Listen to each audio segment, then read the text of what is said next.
Hey guys, welcome back to World of Warships. Today we're taking a look at the Hoffmann. I'm very excited today to take a look at this German destroyer as it is finally returned. It is very, very unique to play Hoffmann. It is a combination of Z52 and Elbing, which I absolutely love.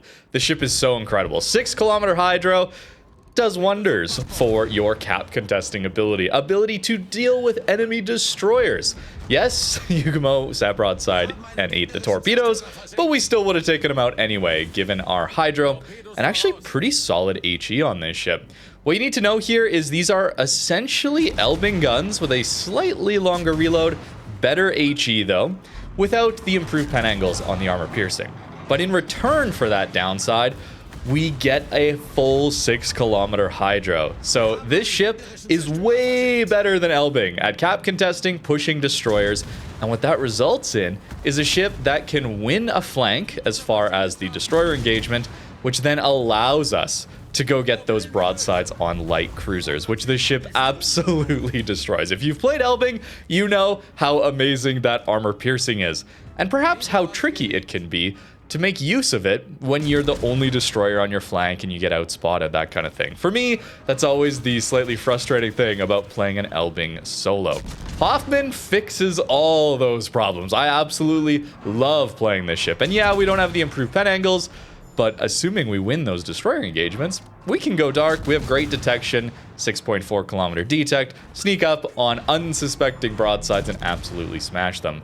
And if we can't get those broadsides, well, our HE is still very good. We get 38 millimeters of pen here. The alpha damage buff over Elbing is very much appreciated. It is 2200 alpha damage instead of the 1800 on Elbing.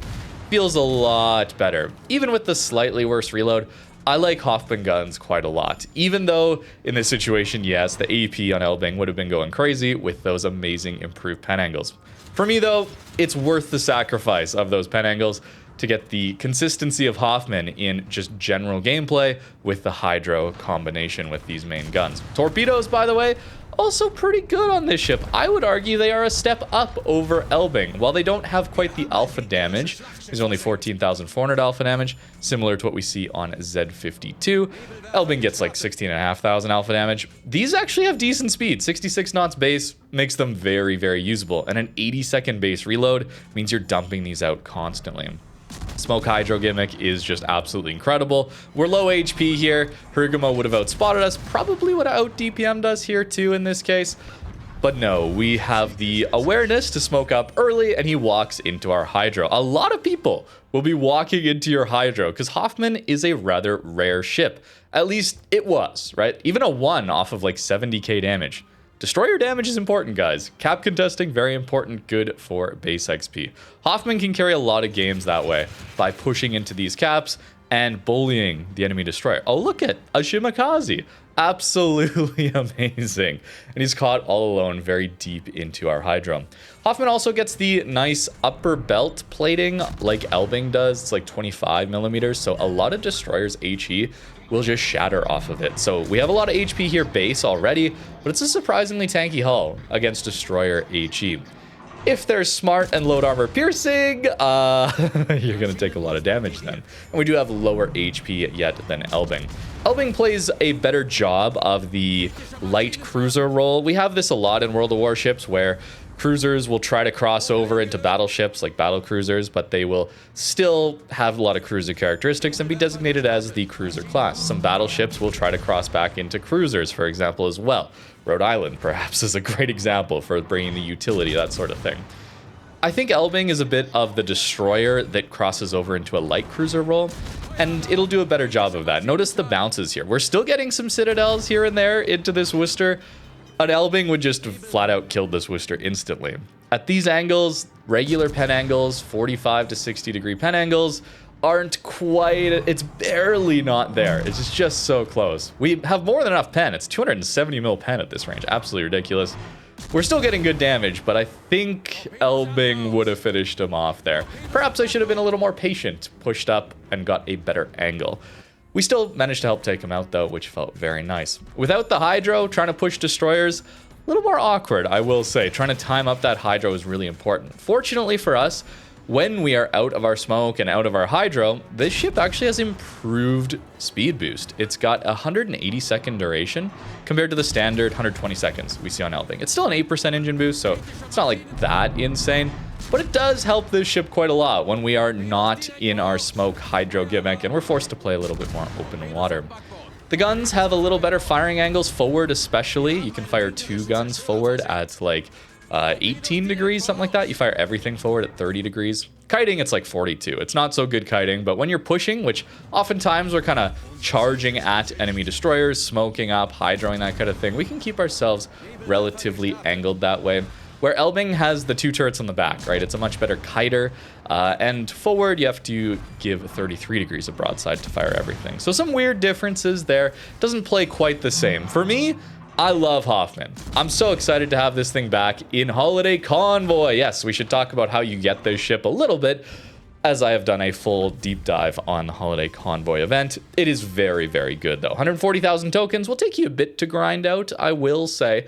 But this ship is well worth it if you want that hydro destroyer cap contesting version of an Elbing.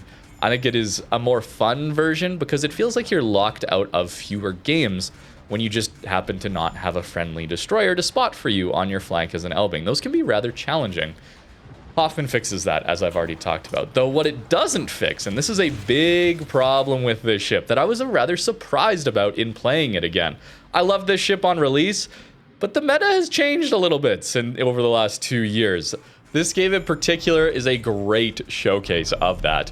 We are going to hydro, smoke, deal with the Shimakaze here. Notice I'm not shooting because of our smoke fire detect of 3.5 kilometers. A little larger for a destroyer, so we do have to be aware of that. But we managed to accomplish that gap, and yes, undetected, able to take out the destroyer. You've seen this a million times already, I'm sure, but it's so powerful, guys. This gimmick is insanely strong for winning flanks. Winning the destroyer engagement on flanks gives you the spotting advantage, gives you the cap advantage a lot of the time, and the enemy team will be forced into spawn. Uh-oh, this is the issue with Hoffmann these days. The range. This ship has 11.2 kilometers base range. And I probably should run range mod, or at least maybe the commander skill would be a better one. But we're a little starved for commander points on this ship, so I was trying to run it without. Oftentimes I would run it without the extra range, and would work totally fine in the past. But playing it again, it's tough, man. It is tough to get these games where enemies actually stay within your range, and you aren't just going to get outspotted and taken out very, very quickly. Still spotted here from trying to get shots in on the Dalarna. Very good shell velocity, insane accuracy. It's got that buffed accuracy Elbing has too. Better than destroyer dispersion. Feels amazing. But it did get me spotted here in front of the entire enemy team, right? They've only lost 4 ships on their side, right? And yet we've got them corralled into the corner by the 7.5-minute mark. Crazy. It's so hard to play this ship into today's passive meta. Takes a lot of damage from cruisers, from battleships too. It's a large ship, rather easy to hit. So maybe running range on our commander build would be a good idea. I really feel bad about that though, because I want to get closer. That's where this ship shines, right?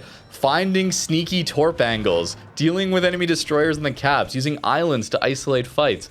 Using islands to hydro, right? We can hydro through islands, and a lot of destroyers will just walk into that hydro range. It feels really nice. But given today's meta, I'll leave it up to you guys to decide how to build your ship, of course, when if you do decide to get this one. But if you find yourself like me, struggling into more passive games, the range, unfortunately, might be necessary these days. Holiday Convoy, though, gives us a lot of great options, so Hoffmann, if you're the destroyer player, I think is well worth picking up. I think this is a great option for DD players. Even with that relative weakness into passive meta, I mean, let's be honest, all destroyers are going to be struggling into very passive meta these days. They don't have the best range, shell velocity most of the time, or concealment to flank with, torp range, that kind of thing. It's not a thing unique to Hoffmann, right? It's not unique to Hoffmann that it struggles here, but it is worth mentioning. It is worth mentioning. It is something I noticed quite a bit when I was playing this ship again. As for the playstyle of Hoffmann, we love caps that have islands in them, right? This is the perfect scenario. Not all caps are going to have this, but it is amazing when they do. Our Hydro goes through the island, and if we do happen to run into a destroyer who has backup, Conqueror shells hurt, guys. HE is scary. Alongside Yoshido, maybe a good idea to disengage there for a little bit and re-push a little bit later on. Open water caps, I'll be a little more cautious. Maybe I will set up in a smoke and hope the enemy destroyer walks into us, that kind of thing. We'll have to watch for radars though, right? Smoke Hydro, very, very powerful combo. But if we get radared when we're trying to push this aggressively into destroyers, we're gonna die. We're just gonna die very, very quickly. So I'm always watching out for that. You should be in every game, let's be honest, in basically every ship, looking out for the radar cruisers, whether you're a destroyer, a cruiser, or even a battleship. As a battleship, you wanna help your team, right?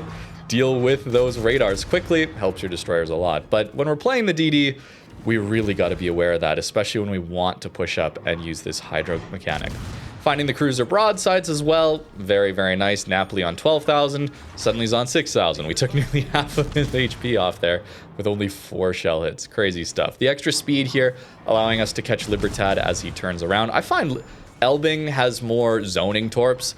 They do more damage, a little more range, but I can't reliably hit them. Maybe that's just my issue with torpedoes. I'm not great with landing them, but Hoffmann's a lot easier in that regard to land torpedoes. Iowa pushing in, looks like he might turn away or slow down, turn away, that kind of thing. Now he's in the cap, we'll go after him. And then an Irizar pushing. Since we have such good detection, now that we've dealt with the destroyer on our flank, I will be looking to stay undetected, not firing all the time. Perhaps this is another reason to not go full range, right? Push up, find the right position to open up from, and then catch the cruiser broadside, right? Irizar, very vulnerable Citadel on that ship. Shells go short. Unfortunate. When we have such good dispersion, you're not going to hit much there. 3 full pens? Oh no, where are my Citadels? That's okay. We'll grab the Iowa instead with the torpedoes. 142k spotting, 133k damage in this one. Although we did actually end up losing this one. Henry gets a few good shots into us, and it hurts, right?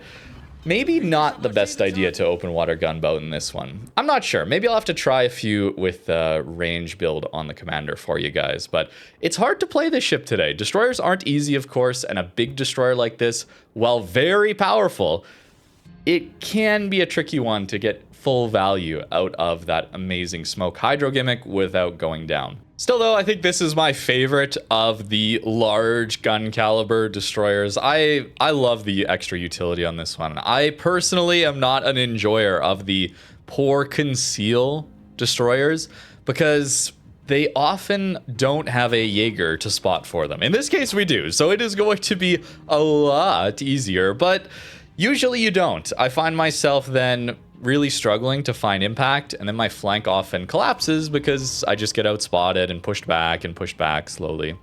So for me, it's really nice to have the Hydro allowing me to contest those other destroyers. Do I smoke right away? I'm not so sure. We Hydro right away for sure. We have checked Salem radar. We also have a Gustav radar, 10 kilometers on that one. Salem's is, aha, Gustav. So, good thing we didn't use our smoke. We're going to turn away. We could have sat there and waited potentially for the destroyer to walk into our Hydro.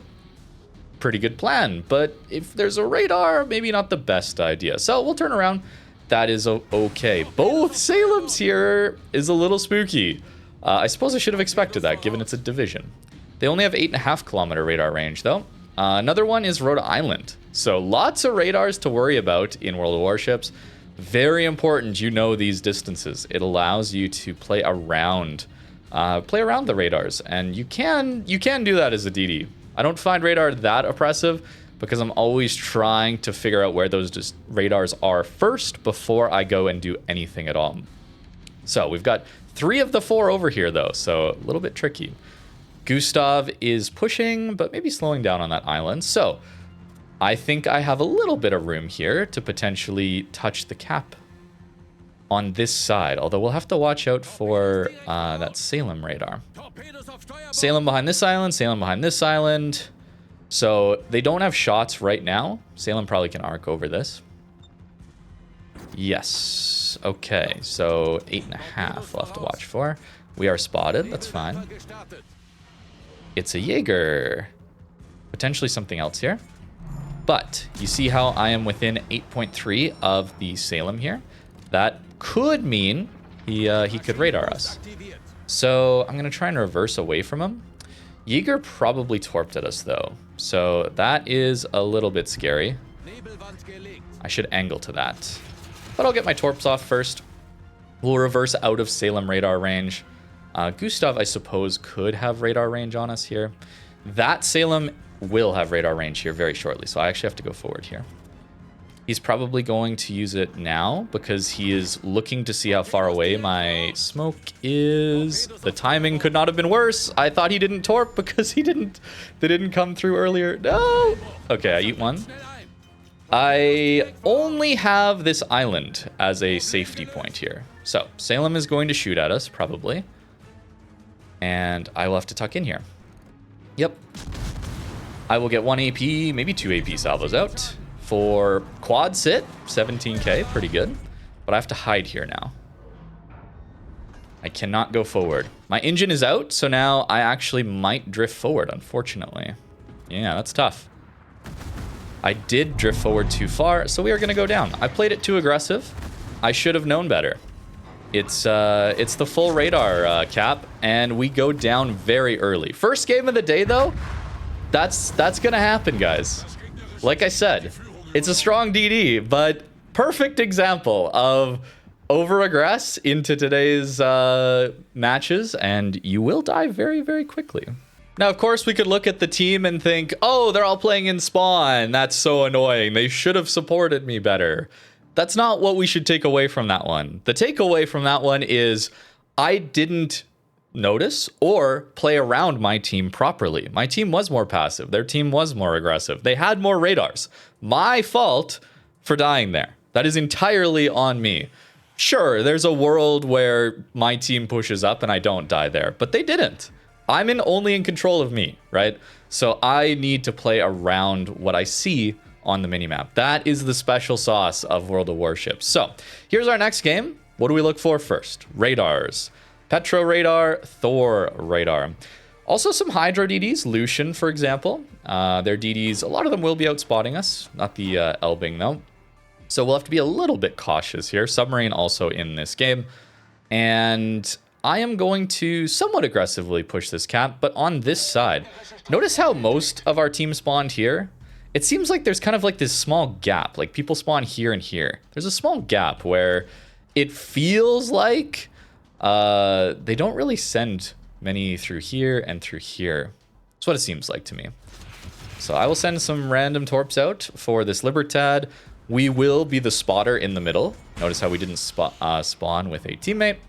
And we'll just wait and hope to grab this cap. Perhaps a little risky to not use our Hydro here, given that there could be some torps coming through. But I think we'll be okay. All right, gearing pushing in. I'm not sure what he is spotted by. But very nice that he pushed far enough into our Hydro. Looks like it's Des Moines radar. So we'll Hydro, make sure he stays lit for a while. My shells just phased right through him. He's got the new, what? Some cloaking tech? Is this Star Wars? Like, what's going on? That was wild. Okay, well, that's okay.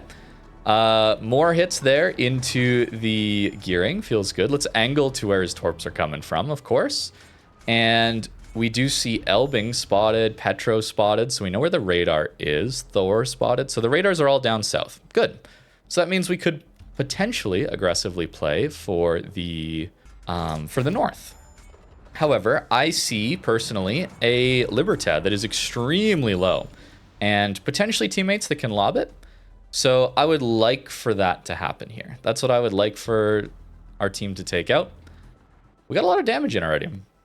Oh, and someone's back in the cap. I was wondering. Look at this, guys. He's come back to recontest, and we can spot him right away. I will get lit here because our smoke, or our shooting bloom will get us detected briefly. But notice how I'm going back towards my smoke. Guess who's undetected again? Oh, it's so fun. It's so oh, my smoke's out. Whoops, whoops, whoops, whoops, whoops. Smoke ran out, smoke ran out. It's okay. He's on the HE, so he's actually not doing that much damage to us. Again, that amazing belt armor helping us out there. Enemy team is very far away. Just an Elbing here to help. That's totally fine. Totally fine. I don't have the best kiting angles, so it's maybe a good idea actually for us to go dark. I probably shouldn't have shot there. Probably shouldn't have shot there in hindsight. But that's okay. He'll go behind the smoke, and we will go undetected. Engine boost might help us dodge here a little bit. Take a last second fire, no problem. Now, we played very aggressive here at the start, partially because I spotted that they didn't have much support for that DD, but also because I had the Hydro up. And my smoke was available as a way to go dark very quickly. I was kind of spinning around trying to use that. Now that our smoke is back up, we could think about playing a little more aggressive, but I want to time it up with my Hydro. This is such a powerful mechanic that we can make use of that I really want to time it up here. I'm wondering if Elbing is going to go into the cap here. Looks like no.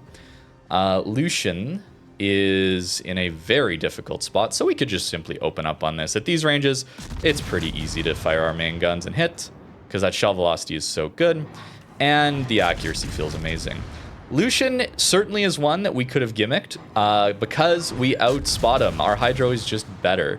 There are several DDs in the game with a 5-kilometer Hydro that are very strong, but when you have a 6-kilometer Hydro, it's tough, I did see that B was briefly being flipped, so I think Elbing is over there. And we got a broadside Bourgogne. We have the extra range. Yeah, there's the Elbing spotted now from the Des Moines radar. We have the extra range, let's use it. This AP is very good into broadsides. I would say that it's not quite Elbing level, but man, it's close. It is really close. It feels really nice. So we want to be finding those opportunities, and I am using the extra range mod here. I think it's better. I was looking at my build. I was building more for torps a little bit. I was trying to take some torp reload in that, and it was very good. We got a lot of value out of the torps. We still are. And maybe base, the torps are just simply good enough. But it's nice. It's nice to have that extra torp reload. Now, I am going to burn a smoke here because Bourgogne is going to come through this gap soon. And I think someone else is spotting the Napoli for us. So I don't think we Citadel. Okay, Bourgogne does not come through. That's totally fine. I just want to make sure we can farm undetected here. Let's expand our smoke just a little bit further. Okay, that's fine. Napoli uses his smoke. It's a lot of pressure, this AP. It is a lot of pressure. So perhaps a waste of a smoke there. Should have pushed up a little bit more. That's all right. We get the Bourgogne spotted. And we'll get one kind of pot shot here. Maybe I aim for his stern section, unsaturated back there. And then Bourgogne is behind the island. Yep. Nearly 7k salvo. Bourgogne's behind the island. Napoli's behind the island. So now we can take this fight with the Montana here. We'll still try and use the island to block line of sight, but still shoot past, which we briefly can do, although he goes undetected. See how spotting is a big deal? Playing this second line DD, big caliber destroyer is really fun until you're on a flank where you have to do the spotting as well for your team. It's a lot harder.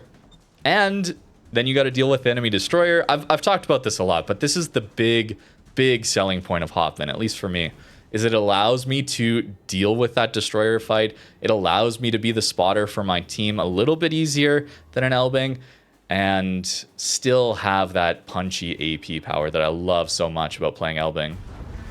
We got a close game on our hands here too, which is always more enjoyable. I love these close games. So let's deal with the Napoli here. He's not full kite, so I do think it is worthwhile going for him. And then we got to go deal with the enemy team in the south. Secondaries could be a bit of an issue here. Engine boost is up. So can we drift around some of that? Yeah, nice. And two of our guns being forward, kind of, right? Like it's in the middle, but good enough forward firing angles. Feels very nice, assuming we're not kiting. This ship versus Elbing is so much better at kiting. This ship is so much better at pushing and following an enemy ship. I just hit air? Excuse me? Okay. Weirdness going on, apparently, this battle. That's okay. Not going to get the torps here. Is it worth shooting? I think so.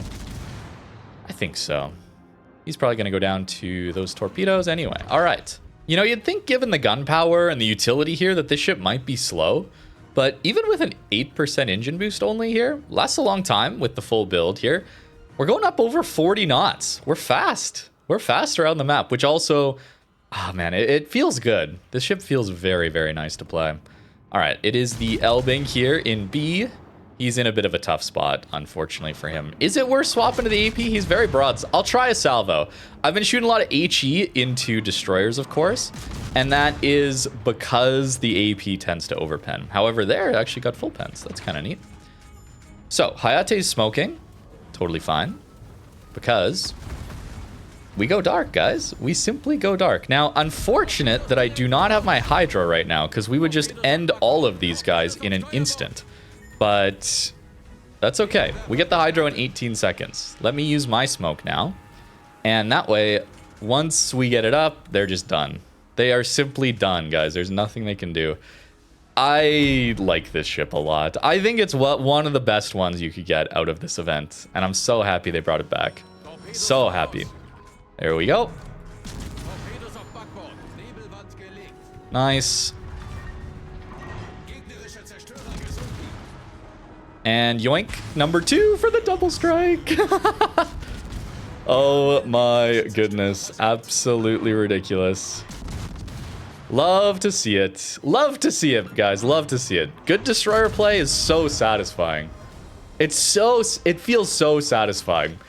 Because I misplayed so badly last game, and then I played so well this game. It's so tangible. It's so easy to tell when I am doing well and when I'm doing poorly. It's so easy to tell what I'm doing right and what I'm doing wrong. At least for me, destroyer play feels like that. It doesn't feel very RNG based. It feels very decision making based and like the results of my games outside of the like, you know, passive pre-kite meta blowouts, right? Blowouts are still out of our control, but close games, when you get a close game in a destroyer, man, it is one of the most satisfying parts of World of Warships because the RNG really doesn't have much of an effect on you. It really straight up is a skill-based, decision-based, positional-based gameplay, and it is really, really satisfying. I am so happy right now. I had a really good time with that one. Anyways, we can't go on forever, so this will do it for the Hoffmann games. Here's the build I was running at the end. I'd recommend this. I think the extra range, you just need it right now. Even though in that game we didn't really use it that much, it's just so good. It's just so good to have that extra little bit of range. The guns are so usable. I was running instead of main battery AI expert and gun feeder, which I would recommend actually. It's a nice consequence here. I was instead running fill the tubes and swift fish. It made the torps very powerful, crazy fast reload, and decent range and speed on these torps, notably over Z52. I haven't made that comparison much. Z52 has a little higher DPM on the main guns and a little worse DPM on the torps, worse range on the torps, but Hoffmann has more HP and it's effective DPM. We don't talk about this a lot with destroyers and cruisers, right? We just talk about raw DPM characteristics. Battleships, we really talk about dispersion because that's really all that matters is alpha damage and dispersion, but when it comes to a destroyer like Hoffmann, where we have such amazing dispersion, the raw DPM characteristics don't tell the full story. You're basically hitting every salvo, every shell of every salvo if you're aiming properly. So the dispersion effective DPM is a lot higher because of that dispersion, even though this is definitely one of the lowest DPM destroyers in the game, at least tier 10 destroyers in the game. And that doesn't matter very much because it has all the utility and amazing gameplay potential. You smash broadside cruisers, you hydro, smoke enemy destroyers, you contest caps, you go flank, you smash battleships with the AP and the HE, full pens them, most battleships, it full pens them, lights a decent number of fires. The torps absolutely smash battleships, even though they're not the highest alpha damage. They come back so quickly. They're very, very easy to use. Oh, Hoffmann's great. I have not played this ship in a very long time, and so playing it again, I had so much fun making this video. Outside of the blowout pre-kite games, that's where it definitely felt a little bit worse to be playing Hoffmann these days.